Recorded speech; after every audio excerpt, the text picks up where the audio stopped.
I think that's a really good point. It goes back to having the technique, the skills, the template, if you will, and then showing up and being authentic. It also sounds like it takes time. Like you can't just do the boilerplate good job. That doesn't add to the relationship.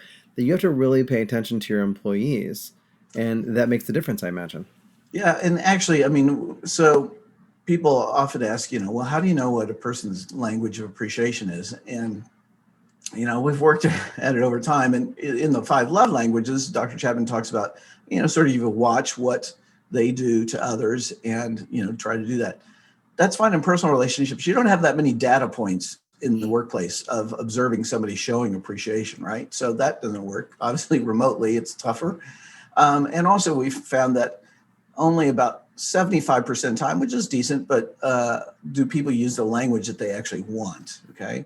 But more important to that is in the workplace, we found that it's not only the language, but the specific action that's important, because a person may value quality time, which is, spending time with somebody that's important to them. But for some people, it is getting together or having some personal time one-on-one with their supervisor or manager.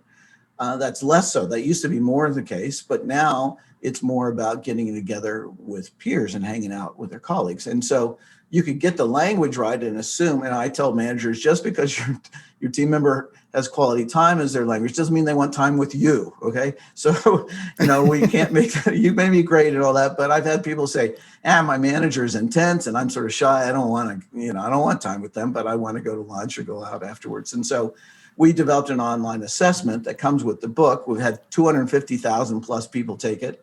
That identifies your primary language, your secondary, your least valued, which is sort of your blind spot. It's the one you don't think about that you're going to have team members about, and then be able to identify not only the language, but the actions that are specific to each person on your team.